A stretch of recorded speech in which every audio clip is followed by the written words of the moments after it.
Title of this video is Silver or the US Dollar? Which one is real money? This is an image of a silver certificate from 19 what year was this? 1935. Now, I've made mention in previous videos of the fact that our currency used to be backed by gold, and we actually had silver in our coinage. In addition to that, we also had what was called a silver certificate, which was denominated in one, $5, and $10 bills. This is an image of what it actually looked like. Um, as you can see, unlike the current paper that we use today, there's nothing on this bill that indicates the Federal Reserve. This used to be issued by the Treasury of the United States, which is our government. The Federal Reserve is not our government.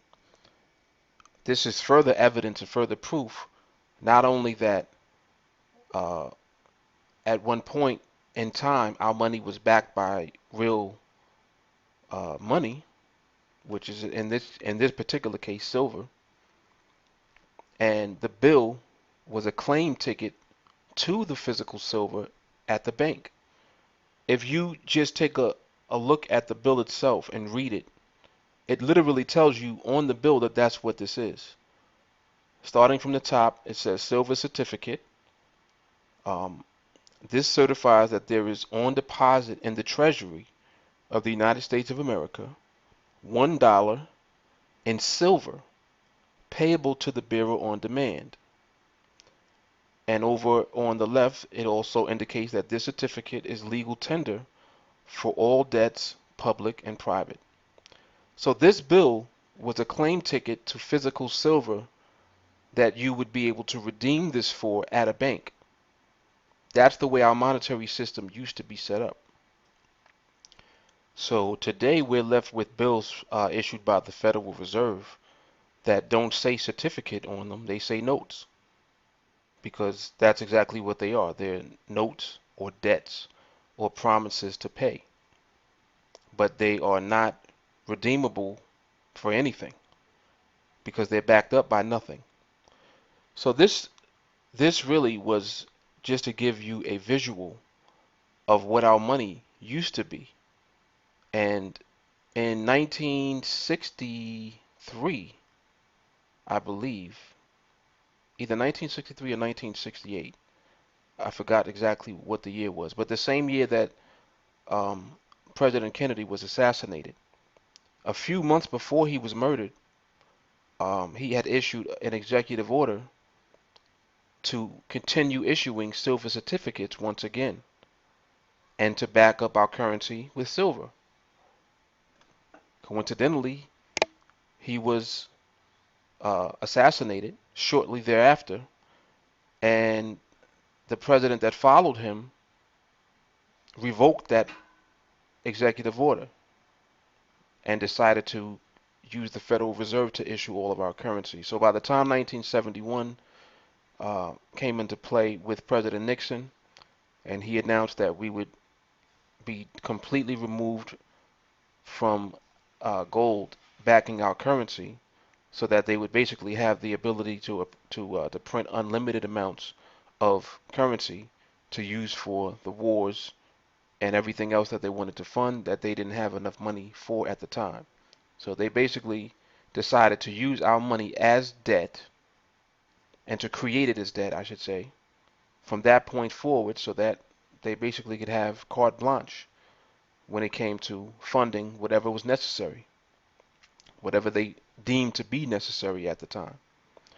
So this is just a moment in history that I wanted to bring to the light because I love to follow up what I'm talking about in my videos with actual facts. So this is a fact that our money was backed by gold and silver, that you actually used to be able to take a bill and redeem it for gold or silver from the bank. And that's the whole idea. The bank is where money was deposited, or gold and silver had been deposited. And these bills used to be claim tickets for the gold and silver itself, physically at the bank. So we've been removed from that standard, and now it's something else. It's what's called fiat currency. It's basically worthless, and the only value that it really has is based on the confidence of everyone that is involved in our economy willing to use the paper currency that we do use and the digital currency that we use through the banking system to pay for goods and services in the real economy. This diagram is just uh, elaborating on what the title of this video is, which is, again, silver or the US dollar, which one is real money? Now, if we actually look at what has taken place over the last 42 years, since 1971, which is when our currency was detached from gold, the purchasing power of the US dollar has deteriorated dramatically. Now, what does this mean to us? What this means to you and I, everyday working class people, everyday people that are just living in this society, in this country of the United States, uh, what this means to us is that the purchasing power of our money is constantly being destroyed. The system, the monetary system that we use, which was created by international bankers, the Federal Reserve Bank being one of them. There are dozens of other central banks across the world that operate under the same exact system. The Federal Reserve is just one of them, and it happens to be the one that we're operating under here in the United States. Now, this system is designed to destroy purchasing power and to continue to expand because it's a debt-based system.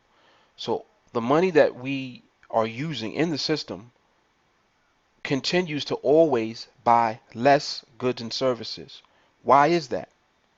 It's because the real economy is physical. It's finite. It's not infinite. The ability for the Federal Reserve to print this money is infinite. There's no limitation to how much money can actually be created and literally brought out of thin air, and that money is owed back to the Federal Reserve by our U.S. government plus interest.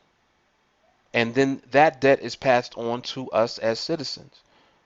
And the way that we are being manipulated in this particular instance is that inflation is like a hidden tax. You don't see it because the unit of exchange and unit of account that we use with currency remains the same. So a dollar bill is still a dollar bill, but a dollar bill is buying you less and less and less and less each year. So the value of that dollar bill is decreasing. It's not increasing, it's decreasing. Yet your wages and the money that you earn in the economy is not keeping up with that. So the value of goods and services in the economy is constantly increasing in price, making the currency less valuable, but your wages are not keeping up with that inflation. This is how you're being robbed. You're being manipulated through this monetary system. And this is something that has been known about ever since the system has been in existence.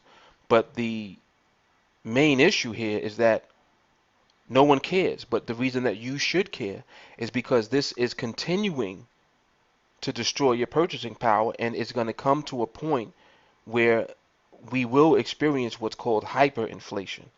That's when the prices of goods and services in the real economy, which is the economy that we're in, the prices will rise so fast and so quickly that you won't be able to keep up with the rise in price through your income from your job or from your business or from however you're generating income. You're not going to be able to keep up with the prices going up. Things will just cost more, and if you don't have the money to get it, you can't get it. If right now a loaf of bread costs $10, and then tomorrow you wake up and it costs $15, what are you going to do? What can you do? You basically really can't do anything other than buy that loaf of bread if that's what you need at the time. You need to eat. You're either going to find an alternative, something that maybe is less money, but how long will that last? Eventually, your money is not going to be able to buy anything. So, in this example, I wanted to illustrate the way that money, or really what we perceive to be money, which is the paper currency that we use and the digital digits that are in our checking or savings accounts, what's really happening to money. If you take this example here, in 1971, 1 ounce of silver would have cost you $1.55. In 2002, that same 1 ounce of silver would cost you $5. And today, 1 ounce of silver will cost you $29. Now, something is changing. Is silver becoming more valuable, or is the money or the currency that we're using becoming less valuable? If you actually think about it, an ounce of silver from 1971 is the same exact as an ounce of silver in 2002, and it's the same thing as an ounce of silver today. The same way as a gallon of gas. Gallon of gasoline from 1971 is no different than a gallon of gasoline today. Physically and tangibly, there's no difference. So if the price or the value or what is necessary to purchase that ounce of silver or that gallon of gas is increasing, then something is happening to the currency. It's not goods and services that are increasing in price, per se. It's the currency that's decreasing in value.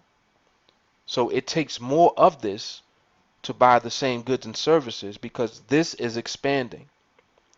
Currency, what we call money, is expanding. It's becoming larger and larger. The base of it is increasing as the Federal Reserve prints more and more money. Uh, the government is doing deficit spending, so they're not bringing in enough tax dollars to pay for all of the expenditures. So what do? They expand the money supply, and that extends to us as citizens living in the society of this government.